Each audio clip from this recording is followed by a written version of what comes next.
let me give you a breakdown in a systematic way of all the procedures we use to teach non-vocal learners to talk. You've seen step one. I've got 3 other steps that I'd like to do.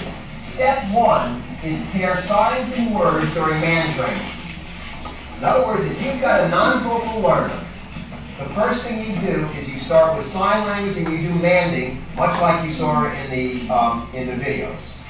With Ian and the other, Pedro, you get as many mans as you can across as many, all that sort of thing. The second procedure, that you want to throw the kitchen sink at somebody, is 4 basic procedures you want to use. Procedure number 1 is pair signs and words during man training. Step number 2 is run what we call an automatic reinforcement procedure, which I'm going to demonstrate with video in just a second. Step number 3 is sometimes when you teach learners to sign, and they sign, even though they've got some code, and you say the word cookie or candy, when you hand it to them, they still don't say anything. And you say, he's still not saying anything. He signs the cookie, he gets it, but he's still not saying anything at the same time. Ian started saying things very quickly, you know, and most of our signers do, but some kids don't. So there's a procedure of differential reinforcement and extinction that you use to bring vocalizations while you're signing in kids who don't make any sounds at all. I'm going to show you that. Can I get that point? And finally, what do we do in terms of vocal imitation training? In other words, how do we get kids to learn to imitate vocally outside the context of manding? And what do our vocal imitation drills look like? You notice that's number 4, not number 1. The first thing we do is get functional stuff going, natural environment, manding. We pair sounds with words, differential reinforcement, and vocal. And all 4 of these are going on simultaneously. By simultaneously, I mean you might be sitting over here in natural environment teaching, doing a bunch of manding, and then you might switch over to running an automatic reinforcement procedure. Then in addition, you're shaping up sounds within the context of science, and also now you're moving back over to a table and you're running vocal imitation trials. So this child might have 4 different programs going on, all designed to flood him with skills necessary to bring vocalizations, which we think are absolutely essential. You've already seen that with Ian. I want to show you a quick video before I get into Dallas and Houston and Dallas. I want to show you a little video of a girl named Sarah once again. This is Sarah, much older. Sarah was having difficulty acquiring, she had plenty of vocalizations, but she was having difficulty acquiring sophisticated vocalizations like tacting, abstractions like colors, prepositions, and so on. So what we did was we began to teach a vocal learner, Sarah, sign language. Yeah, Sarah using signs to prompt. Sarah was having difficulty. This is the way motor movements and sign language bring vocalizations. Okay, you ready? Look back. Tell me the colors. Ready? She's having trouble learning colors. What's your sign? Awesome. She was going back and forth between red. She keeps the signs down here. Blue is, up here. Red is, red. She's going like this, going between the R and the B, R and B. She can't think of which one. We could not teach her colors. We couldn't just say what color. She never got it. So what did we start doing? We started teaching her the sign at the same time we said it. Now she will use the sign to prompt her vocalization. What? Yep. Oh, great. Good sign. Oh, P. Yeah. The Y?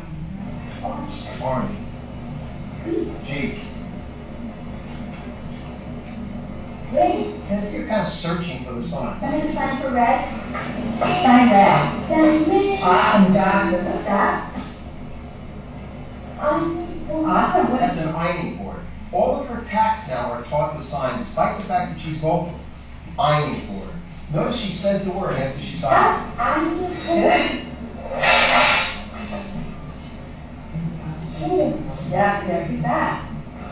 What? People's names. That. Perfect. Vince. There. Where's the baby? In. Where's the baby? In. You see her hands go to the in position. She could not learn prepositions without sign language. What she does now is she looks at it and goes in. Prompts the response. It's exactly what it does with non-vocal kids. Watch this again. Watch this again. Watch you say in. Perfect, Sarah. Where's the baby? There's the sign for in. Signs everything. That's right, where's the baby? Good, Sarah. Where's the baby? And what's this next to? Or behind? Where's the baby? There's the sign. Watch this. We could not teach her to tap numerals. She could not get it. We hold up what numeral 1, 2, could not get it. Watch her use, we made up some signs, because it hardly matters what the movement is. Watch her sign very quickly, and now name the numerals.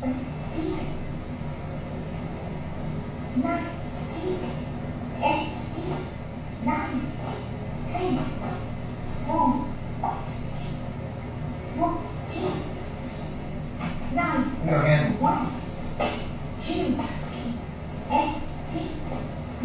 Good job. Her articulation really isn't bad. It's her voice quality that's one. Her articulation is pretty good. It's a voicey kind of quality. She didn't start speaking until she was almost 7.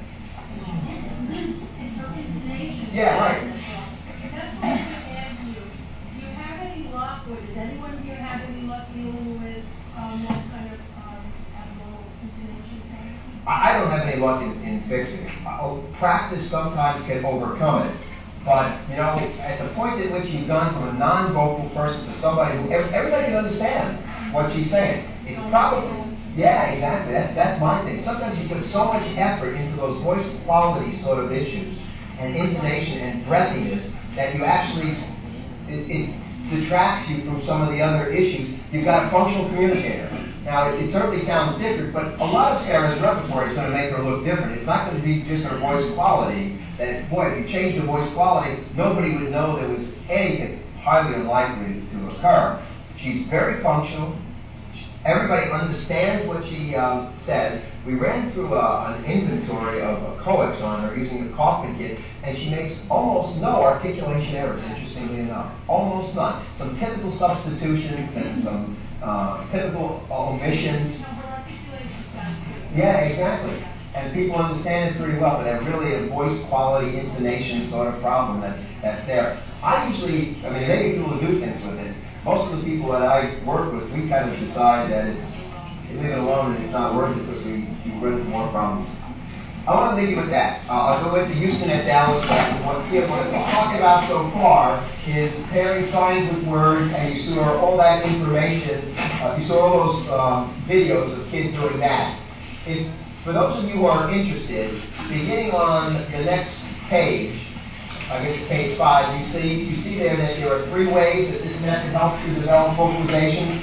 For those of you who are interested in the literature and the conceptual analysis of how signing and saying the word with manding produces it, this is the conceptual analysis of the 3 steps that cause that to occur. So I suggest you read that. Why signing and saying it at the same time?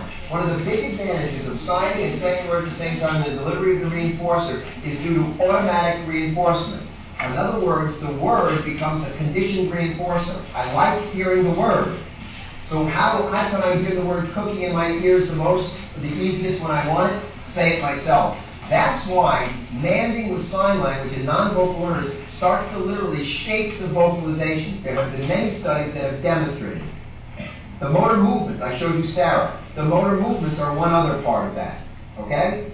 And the signs actually become prompts for the words, okay? So I've done as much on that as I want to. The second part is just showing you in isolation this automatic reinforcement procedure. This is the fellow Houston in Dallas. Let me show you what this automatic reinforcement procedure looks like.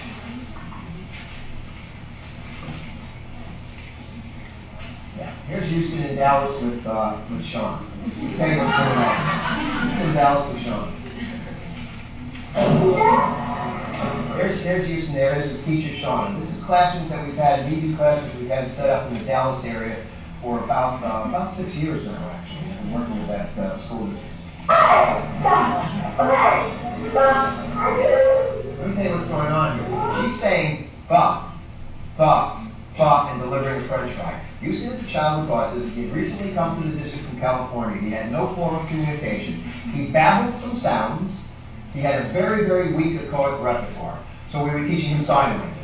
In addition, this is the second part, all the stuff you saw going on with Ian and Claudia and everybody else we were doing.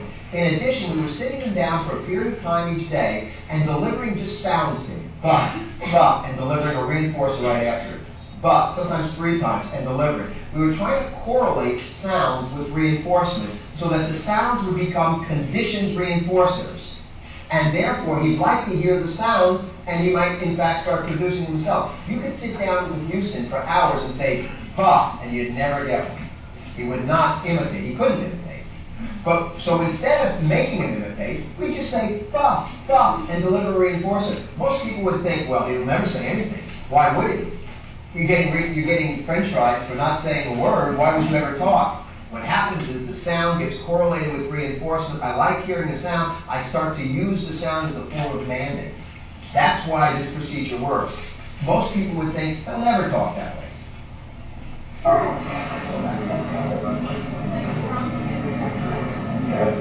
People talk about the prop method. I know very little about it. I know nothing about the research. It's fairly restricted. I haven't seen controlled studies, so I don't know. Maybe it works. I just don't know much about it. Notice he said "buck." That was about the 10,000th trial. But who's counting? Okay? Buck. It took 10,000 trials before we got the first buck. This was the day after they heard the first sound. I'd flown out. The day before, they said, after 10,000 trials, Houston, I would have given up long before that. But they wanted to continue to do it.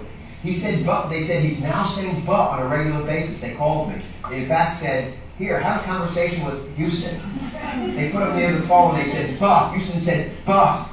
Me and Houston talking. I've got it on my recorder. I still got it.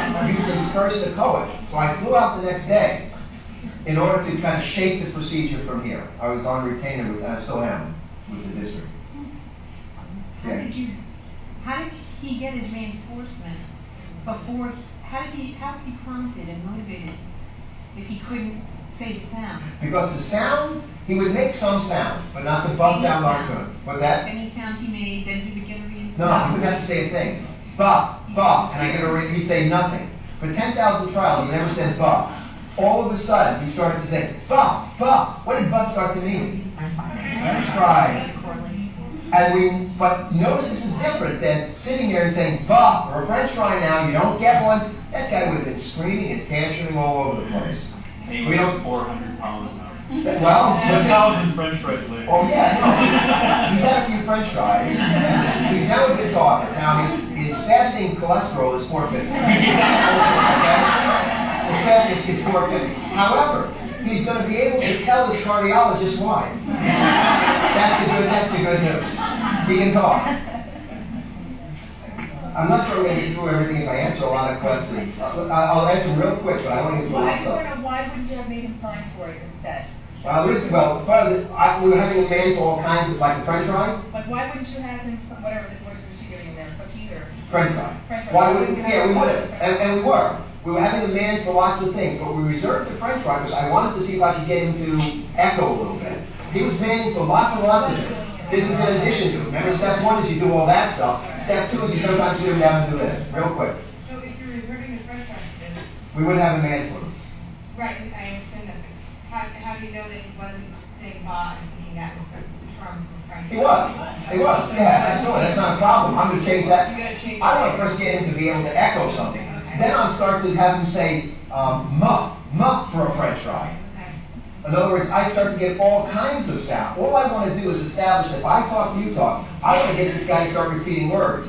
Sign language wasn't bringing any vocalizations yet, like it did with Ian and some other children, and it doesn't. So we're now using another process. This is called automatic reinforcement.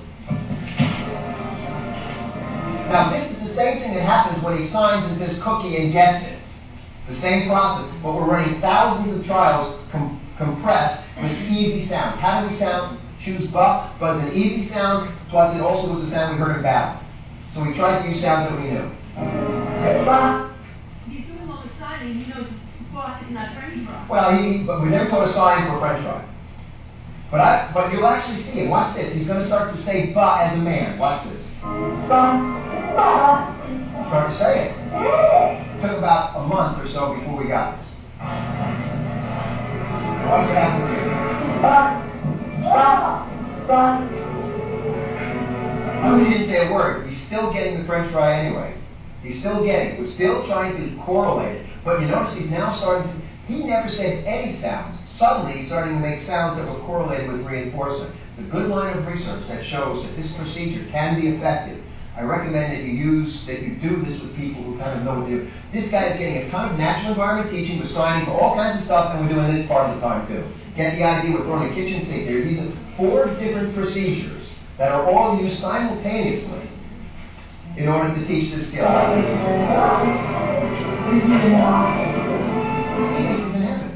I mean, he's sitting there drinking some water, watching TV, and getting handed French fries. What could be better? Middle-aged man on Sunday afternoon drinking beer, watching TV, watching football game. Right? We're preparing our boys for that role.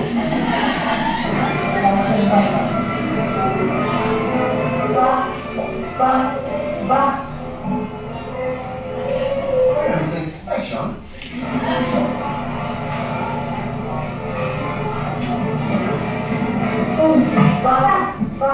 Hear it pop out there?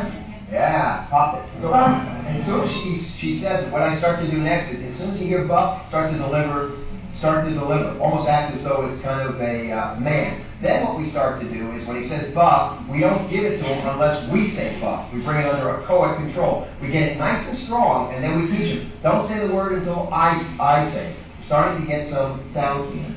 Let me go to the next clip. This is several weeks later.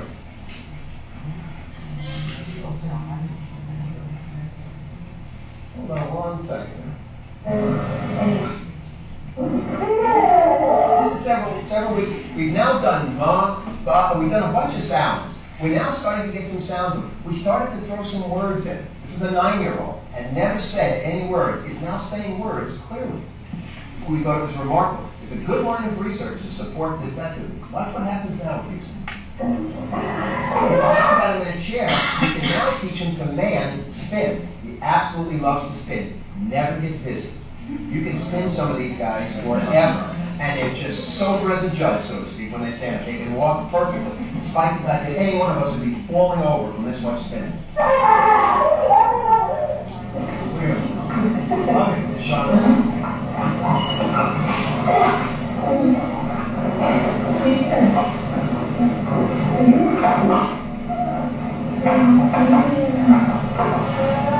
Here comes Zishan.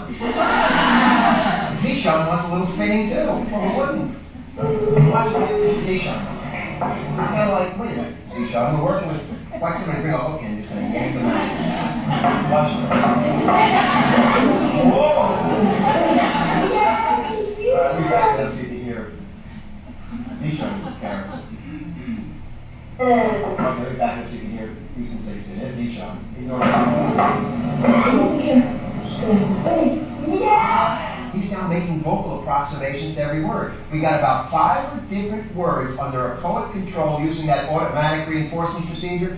Then we put them in reinforcing conditions, and now we're teaching the meanings of the word. By now we say spin, he says spin, he gets spin. Now we're teaching manually vocally. We're starting to drop the sign out now. Because now we can prompt all of the mans with a vocal prompt.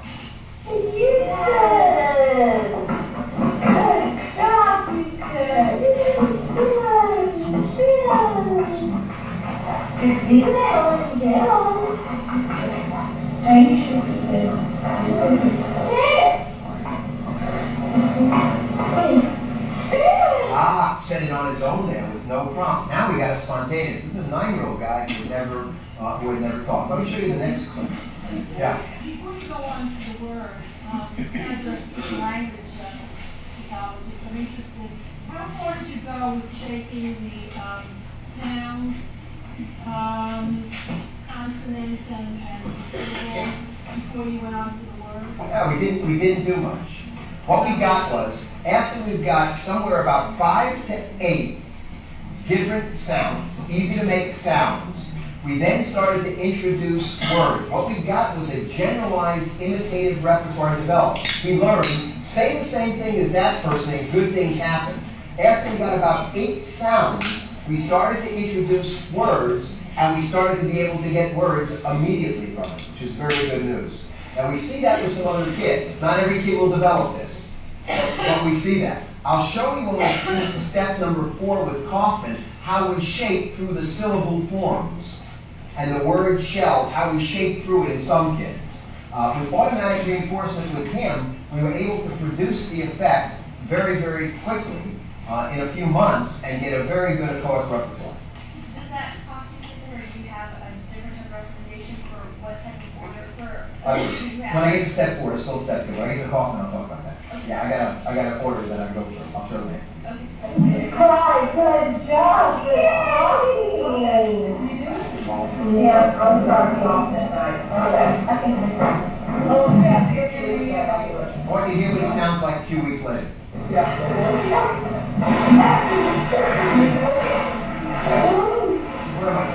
By the way, he only liked Whataburger fries. He would not eat McDonald's fries. How did we discover that? Whataburger one day, Whataburger is a chain of hamburger like McDonald's, it's called Whataburger. They had a grease fire. Now, if you ever ate at Whataburgers, you would know why you would have a grease fire at that particular restaurant. But he would only eat Whataburger fries. We brought in McDonald's fries. He wanted nothing to do with them. We put them in Whataburger package, and he still thought that he knew those are McDonald's and I don't want anything to do with those. I want Whataburger. This is October 28, 1998. Mommy, rabbit, good talking. Daddy, rabbit, daddy. Daddy, good talking. What do you want? French fries. Good. He's trying. He sounds like deaf speech now. He's really very interesting. The 9-year-old, first set words he's ever saying. We've now got him to echo. Now that we've got an echo, what are we going to start to do? Turn all of his echoes into man spontaneously by our training. We'll let you listen to him a few weeks later. Here he is spinning again. He's spinning. Eat. We're just now running words in the context. We were now just running words in the context of reinforcement. In other words, we were saying eat, we throw a bunch of echoics in, and then when he manned it to spin, you get it. Remember the idea? You man, you take it away, important skills, you man it again. Now we're just throwing echoics in. One. Eat. Good talking. Spin. Here to the next one. Stop. Good talking. We'll see Zishan show up again. Now he's spontaneously asking for fry. Now he's saying fry.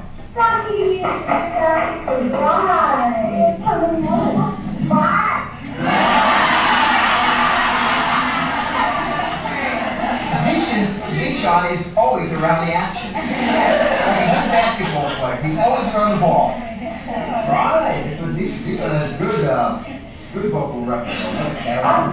Look at him. Thanks.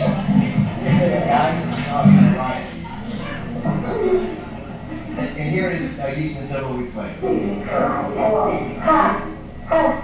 Five.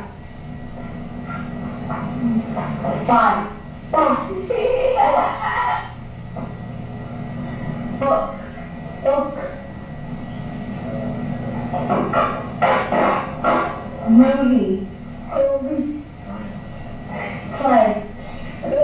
Good talking. It's not bad talking in about 5 months or so in a guy who all we got out of him was buff.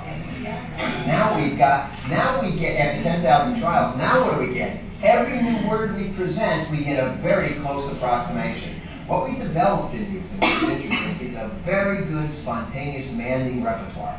So 9 years old, the first time this guy ever talked. That's the good news. The news that's not so good is no matter how hard we tried, we could not get vocal tacts and interaurals very effectively. We developed them very good. He then moved out of the district, although I stay in touch with his mother. His mother writes me on a regular basis to say what he's doing.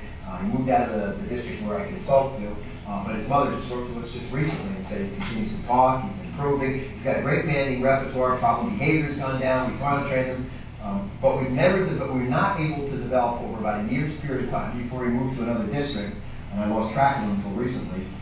We were not able to develop the tacting and the intraoral repertoire. But now he's no longer a signer. He can now ask for anything he wants spontaneously, and at 9 years old, it's a pretty good outcome. Let me show you, which gives hope for older kids if you do a lot of intensive work. So what were we doing with Houston? Manding with sign, pairing the words up. Still not getting a lot of stuff. We went to this. Over the past 3 or 4 years, we've improved our procedures even more, which I'm going to talk to you about in the next 2 procedures. We're constantly refining this and running a few studies on each one of these refinements. Tammy Casper in Wisconsin is running a study on our use of some of these couple of procedures that we're using. I'll show you the next procedure we're running a controlled study on right now in Milwaukee. Let me show you just some data for a minute. If you look in your manual here, let me show you the data that supports this procedure. Look on, you see the graph? A couple pages back from where you are, it looks like this. That graph should be, you got that step in this process. Step number 3, which we run simultaneously with everything that we're doing here. We're running signing, lots of manding. We're doing this automatic reinforcement sort of procedure. The third procedure in volume number 3 is shaping vocalizations during sign training. I'm going to show you a little videotape of Ben, and I'll set this up for you, what this procedure means. This procedure means, and this is the one that we're running a couple of controlled studies on right now. It's a procedure that we developed that we have seen clinically work in dozens and dozens of kids. We just need to get it into the literature as a procedure that's been empirically verified. Here's the procedure. Some kids who are signing don't say the words like Ian did. So we'd be running, signing, we'd say cookie, and he gets the cookie. But he's still not saying much. We might run some automatic reinforcement procedure with him. In addition, we would start to do something different when it came to signing. Let me show you what we do. This is a little guy by the name of Ben. Ben shaping vocalizations. I'm pretty sure it's in this one. Yeah, that mark on there. It's number. Let me see, Ben. It's number 18 through 23. Okay. Yeah, here it is. Here's Ben. Here is Ben with Julie, just doing natural environment teaching, pairing, and doing sign language. What's happened with Ben, and happens with some kids, is they get 15 or 20 good signs. You say the word when they get them. They're doing hundreds a day, but you still never hear any vocalizations when they sign. And that's disturbing, and you want to change that. So the Ian process doesn't always turn into lots of words at the same time. So what we've done is set up a procedure to help to encourage words to be said while signing. Here is just Ben working with Julie. This is an example of natural environment teaching. The next one, volume 8, chapter 18, I'll show you the procedure. This is just kind of sets it up for what's going on with Ben. She's prompting raisin. Ben's signing raisin. She gives him a raisin. He's on a rocking cow right there. Ben on a rocking, not a rocking horse, on a rocking cow. Arms up. And then it's a rocking cow. We made up a little sign for rock. We just made it up. Ben is 2.5 years old. He's from Russia. He was adopted from an orphanage in Russia. And he's been in the country just, well, about a year or so at this point. Here he goes on a rocket path. He really likes that rocket. What's happening, Bill? Watch him.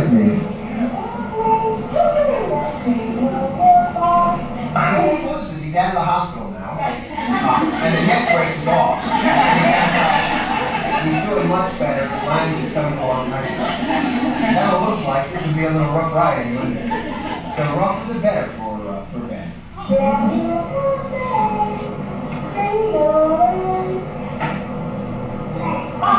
He now says all at the end, an interverbal. Notice how she's kind of mixing in some. Watch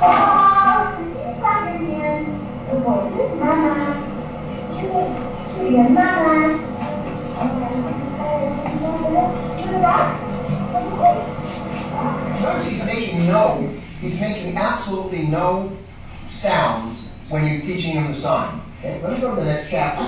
Let me show you the procedure we set up. Ben would sign many things, but would not make any sounds. We had to do something to encourage sounds. Mandy would sign.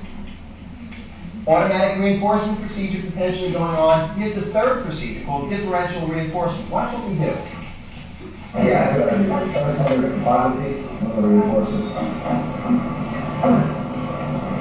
That's his mother in the back. It's a doctor mother.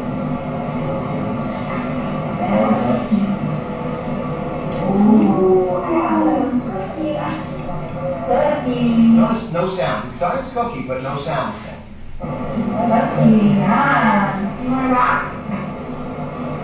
No sound. Rocking. And by the way, this is what our natural environment teaching looks like with early learners like Ben. We play, we get them to sign, we put arms up, hey, clap your hand, all in the midst of interspersing all of these tasks within the context of fun. It's not cookie again. As soon as you get the sign, say it 3 times.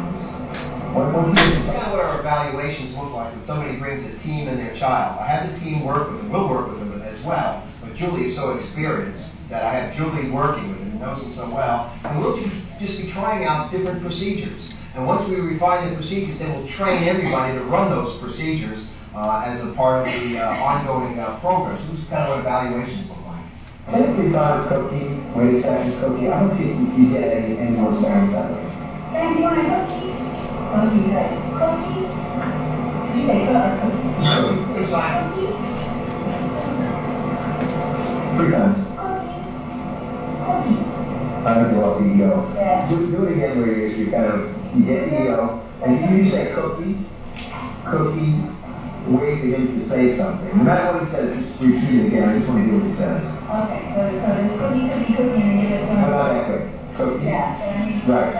And then, Just trying to make a point. Julie and I have been working the other way through. Yeah, Carl, move on. I get the point. right. What's the sign?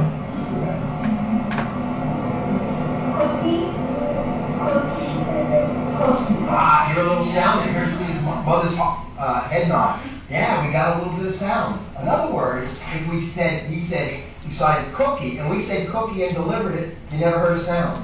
Instead, what we did is, he signs cookie, and it doesn't immediately get the reinforcer, which means you put the sign slightly on what? Extinction. What's one of the byproducts of extinction? Variety and intensity. What's liable to happen during the extinction period? New sounds or behaviors are likely to occur. Which ones are more likely to occur than others? The sound of the coextinguished. That's how we get word. We use the intensity and variety notion of extinction to produce a little frustration, if you will. Sort of like the idea you put money in a soda machine, you put your money in, you push the button, and it doesn't work. Soda doesn't come out. What's that called? Extinction, for the money putting in. So you get a little variety in your response. You bang on it. Why is that new response? Well, you keep pushing the thing harder. You start to push the change thing. You start to engage in all kinds of other behaviors. That's what extinction does to you. It gets intensity and variety. So here he signs, and now he doesn't get it. It's kind of like, how do I even get it? Now what do you get? You might get some variety. What variety might you get? We're saying cookie. We're supplementing what you should say. We're saying cookie, cookie. Then actually, now once he says it, what can you now do? directly reinforce it and strengthen it that way. What do you do during that time, you know, if? He gets upset and angry or loses interest. No, if he is. But I'll answer that too. And so he does cookie, and he's not getting it, so he says, okay, how about drinking? Okay. Yeah. These are only done with signs that are strong already. You would not want to do this with signs that were weak, where scrolling was occurring. What if you get other problem behavior? Because problem behavior is in fact a form of manding. Okay? You've got to make sure that these signs are so strong that you can tolerate a little bit of extinction without that occurring. If they're not very strong signs, you're liable to get those problem behaviors. So if you do get those problem behaviors, only run it one time, cookie, and then deliver it after that. In other words, cut down a little bit, but you only want to do this with strong signs. Watch what starts to happen here. Yeah, I think you want to go that procedure. Where when you go to demand on items that are strong signs, reasonably strong, that you then run that procedure and you differentially read, I think you'll get more sound. You see how the first time you signed cookies, you didn't get any sound.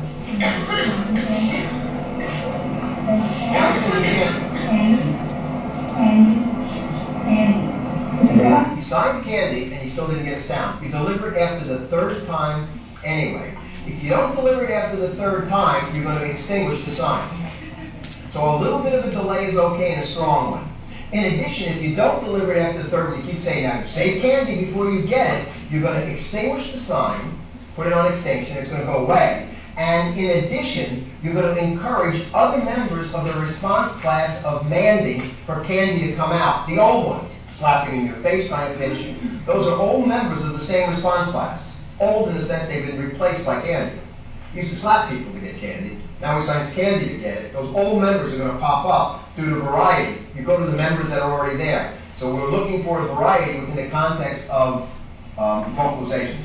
When he signs cookie, he signed it like once or twice. The third time when she actually delivered the cookie, he didn't sign cookie. Is that? All you want is the first sign. So you don't need to have No. it. All you get is one sign, and whether it occurs again, when you look at, by the third time you say the word cookie, you don't get it.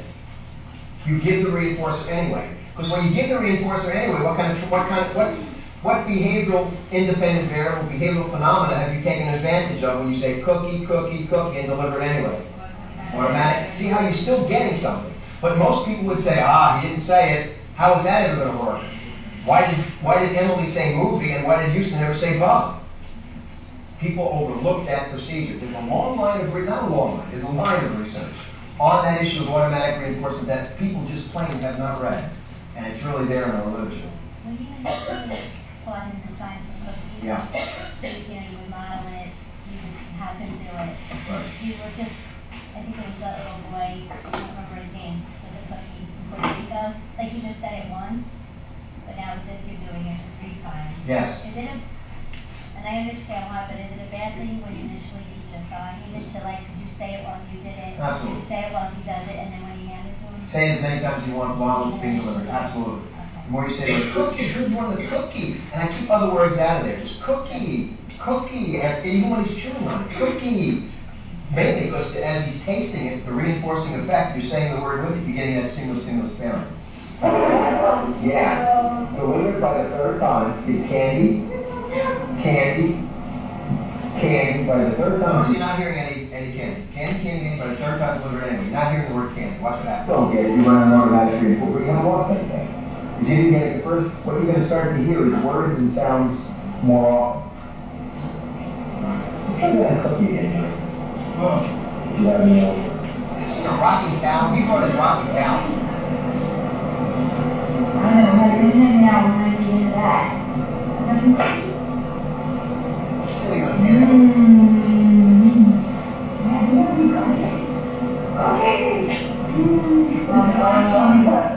She wants to live it.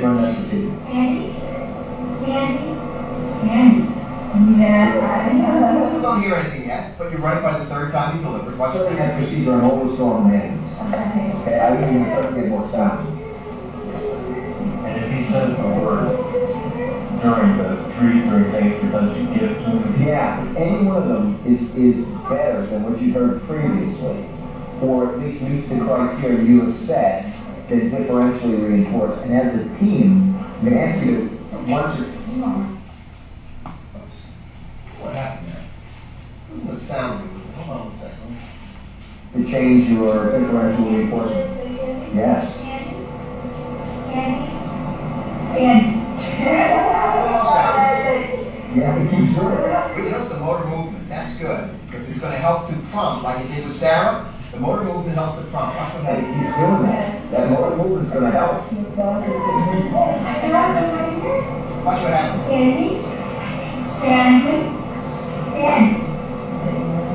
She said it.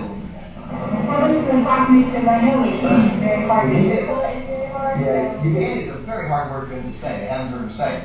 sound like that approximates to reinforce now before the third time. Oh, okay. I will. Yeah, thanks for taking over the console. She's giving the audience. It's great. Oh, not real. Let's do it. Listen carefully here.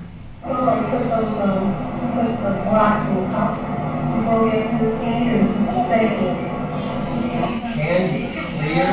What is doing? Candy? We always miss it. That's it. We're real great clinicians, aren't we? Man? Yay. Well, everyone come and see us. We never hear the we don't hear it when a kid does it. Okay, look at that. I'll show it to you again. Yeah, you can actually hear it say it.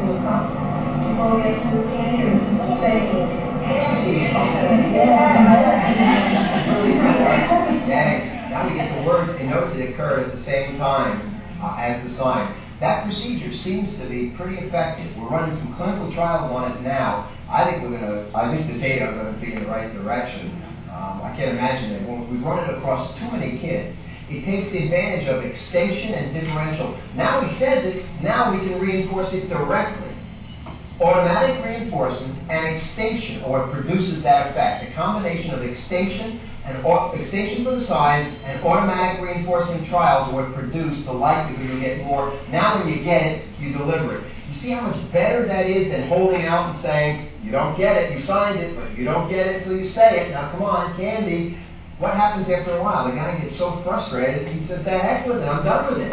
This procedure brings it without that, based upon a conceptual analysis of extinction and automatic reinforcement. We've got that across many different kids, and I think we'll be able to verify it empirically. With these things that the kids are asking for, their motivators, do you ever hold them, keep them in a separate spot, or they only have access to them when you're in control of them? Yeah, we try to ensure that it's only at times when the strongest reinforcers are used, at times when we're doing some of these procedures to make it likely that we're able to get that. Let me show you one other kid doing this procedure, one other learner doing this procedure. This is a cute little girl by the name of Gracie. I want you to see Gracie.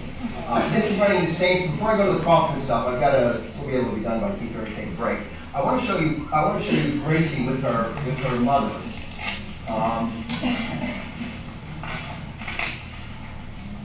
Yeah, this is Gracie.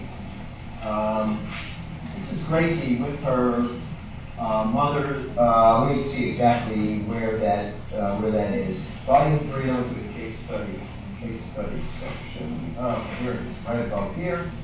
Okay, we'll now go and take a look at Gracie. This is her mother working with her.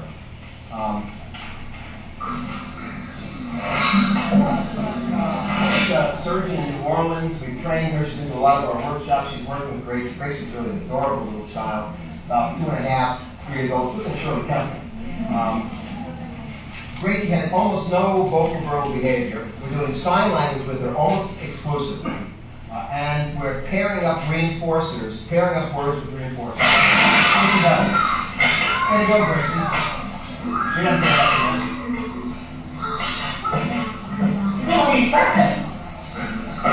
She likes putting buttons into that little box there. What do you want? You want breakfast? What do you want? Breakfast? Okay. What do you want? What do you want? Button? Button? Button? Says it 3 times, just gives it to her. Mother's clicking off the number of trials. What do you want? Button? Button? Button? Okay. Yeah, Gracie, not saying much. We're just doing automatic reinforcement. That's kind of an example of ba, and giving a reinforcer sort of like Houston. Similar sort of procedure. Let me play this now. Gracie's doing some stuff. No, she's just doing some easy stuff. It's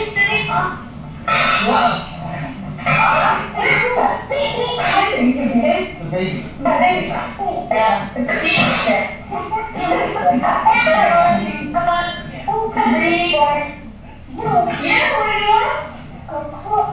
I would share that with Gracie. Yeah, I would share it with Gracie. She is really fun. This is some of our work. After we've paired up a lot of stuff with reinforcement. Yeah. This is for kids. Who's that? That's right, it is Santa. Who's that? That's right. 1, 2, but for my 3, 4, shut the. Yeah. The interverbal stuff is a very early learn. We've been pairing up stuff. Yeah. All right. Yeah. That's a good mom thing, yeah. No more hunting down, okay? You got that face down. Same face. What do you want? Okay. Here how nice the words are now, just a few weeks later. The button? See the sign for sure? We're doing everything with sign. Yeah, the button. Button, yeah, you got a button. What do you want? You want a button? All right. I like this one. Yeah, it's a black button. Here you go. That one. Oh, you gonna get that one? Good. You want the pink one? What is it? Button, yes. What do you want? But you can see it start to develop. We shaped that up pretty much through this kind of procedure. I've got more time to show you. Gracie has really developed this. I got an entire case study of hers from early where she had no vocalizations to many more vocalizations. Let me now show you an example of the vocal imitation training to give you the logic behind this procedure, and then we'll take a break and I'll show you Will on this here. I don't need to go over the DVD. I can work it off the computer. This is the 4th step in things that we do to teach non-vocal kids to be vocal. We call it the vocal imitation training. These are, and we've got a whole list of who are the best candidates for this. They have limited ability to echo words and sounds. They don't produce simple vowel, however they do produce simple vowel and consonant sounds in isolation. If you don't have this, they're not candidates for this procedure. Okay? If they cannot perform these, other sort of issues may need to be looked into. However, this problem does not preclude the use of any of the other 3 procedures above. You ought to continue to do signing and all the other procedures that we talked about. These are children who have a limited phoneme repertoire, difficulty producing and sequencing sounds, limited response to echoic training as evidenced by limited vocalizations even after 15 to 20 signs. They've got 15 to 20 man signs and is still producing almost no sounds or approximations, even given all the other procedures. These are also kids who are poor approximations that are resistant to change. They always say the same wrong word for when they're signing in and manning for it. It's always the same. They never seem to change based upon automatic reinforcement kind of shifting it around. You would still want to continue to use those procedures. What we've got here is a set of procedures based upon the work of Nancy Kaufman that we've modified. Let me tell you what they look like, and then I'll show you what the procedures look like. This is what we consider our vocal imitation trials, or vocal imitation or rhetoric training. Kaufman's notion is this, that the muscle movements necessary to produce intent are to produce good approximations or to produce these sounds that are necessary to produce intelligible speech are not coordinated in the appropriate sort of way. And that what most kids do with apraxia is kind of simplify sound. The unintelligibility is basically a way of simplifying the movements that I can't make into other movements that aren't particularly intelligible for the word that's being said. So they've got these muscle coordination sort of problems, and they've got this simplified sort of method of saying things. What she says is you can capitalize on that to some degree. What she's put together is a set of cards and words that are part of a assessment. And the assessment breaks down vowel consonant, consonant, and across many, many categories of syllable forms, if you will. She takes every syllable form and the word within them and develops word shells, going from the simple thing to say to the adult form of the word. So what she says is practice on the simplified versions, reinforcing simplified versions, and then moving up to the next level, reinforcing that and then moving up.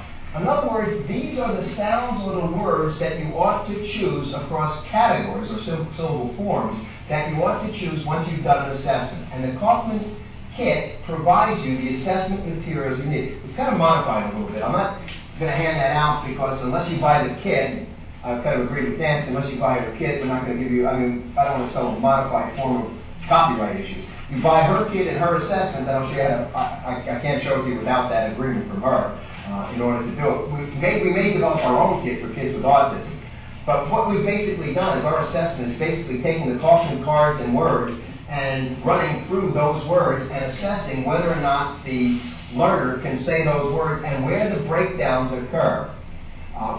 What I like about this idea is it does not rely on what I think are not very effective ways of talking about this, phonological process disorders. Nancy doesn't talk about that. She talks about it as motor coordination problems. That's what I think it is.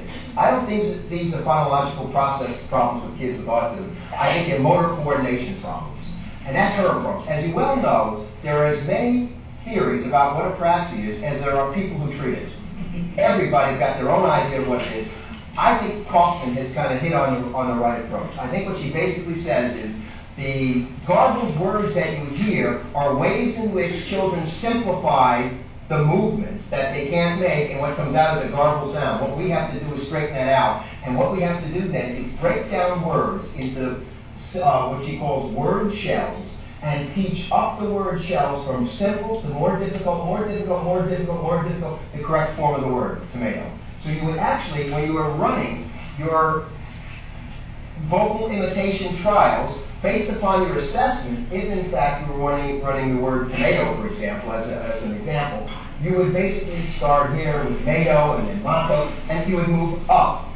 You would move up and you would reinforce each approximation. So in other words, this is where you start on vocal imitation. In most ABA programs, if you look at the current me book, it basically says choose simple sounds and sounds that kids can make. I don't think that's sophisticated enough to improve the difficult motor movement. I think what Kaufman has given us a much more sophisticated way to analyze what kind of vocal imitation targets we should identify and in which groups, and then how to shape the word form basically through what she refers to as the word shells to the adult form. She works almost exclusively with typical children with apraxia. So these are not kids with autism. She has on the front of the card a picture of a tomato, and she shows the tomato as she runs through this. I don't recommend that with kids with autism. I say use the back of the card and just a breakdown, because kids with autism are going to have this grim problem. A tomato may in fact start to be called mayo, and you don't want to do that. I don't show the picture of the card until the adult form of the word is occurring, and then I teach it as a task. But I just use the back of the cards to indicate the breakdown of the sound sequentially from simple to difficult. Most behavior analysts, read the me book, have no idea what to do in terms of breakdown of sounds. They really don't. What Kaufman has done is, I think, has given us a simplified way to think about it. I think conceptually she's developed the right idea about simplification. The issue really is simplify. Reduce the response effort. It's starting to sound like behavior analysis. Reduce the response effort, and then sequentially add more and more difficult approximations in order to get it. So After you're done with the assessment, you know what words to work on, in what categories, and then you have them broken down from simple to complex. It's just within the past year we've been playing around with this. I go to Kaufman's workshop, she comes to mine, she's been to a 3-day like this, I went to hers recently, and we're talking back and forth about how we're going to kind of do this in an organized way. Patty Casper and I are designing some studies to look at this with children with autism. So the bottom line is, I don't have any data yet.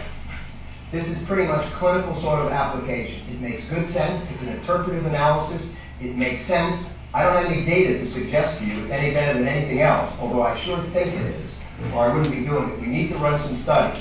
But then again, if you know, Kaufman doesn't have any studies either. I mean, she'll clearly admit it. I hate statistics, is what she says. That isn't exactly, what scientists want to hear. But in any case, she doesn't have any data either, but I'm convinced that stuff works. We need some data. There's no question about it. So I say all of what I'm saying to you. Everything else I've talked about, I have a lot of data on. And if I don't have a lot of data on, I've told you where I did it. We don't have any data on this whatsoever. I've just seen it work time after time after time. And you got to run some controlled studies and see what we come up with. But I think this stuff works.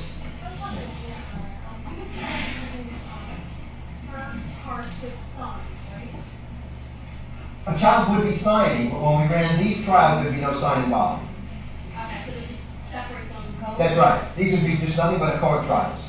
There would be signing with Mandy, but no signing during this process. This is just basically sitting down and saying "made-up" and shaping it up. So here's how we run it.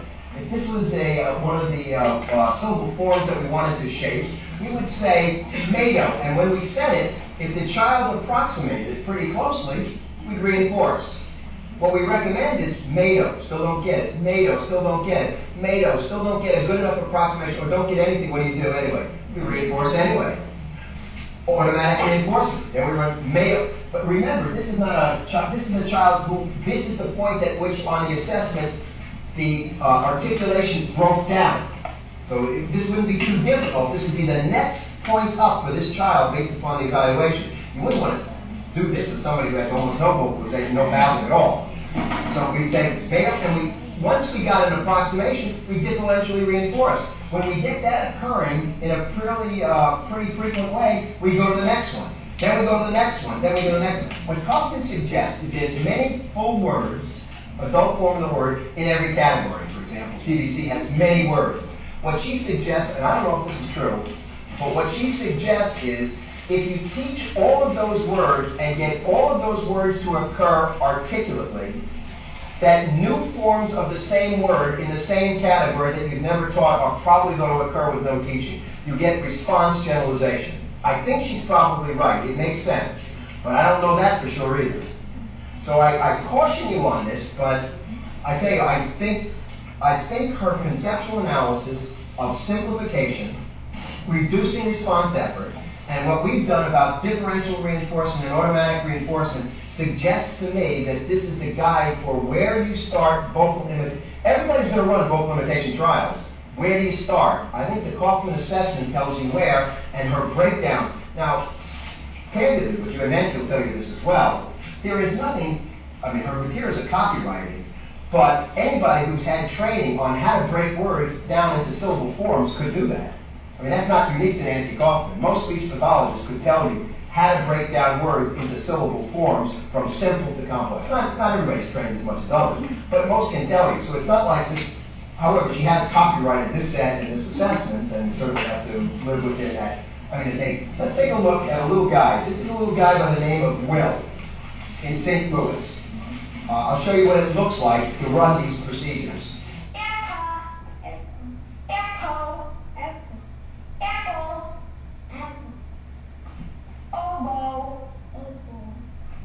Ohio. Dana. For the answer, Dana. Bandana. For the answer, Dana. Banana. Tomato. Tomato. Tomato. Indian. Animal. Animal. Piano. Do this, let's together. Piano.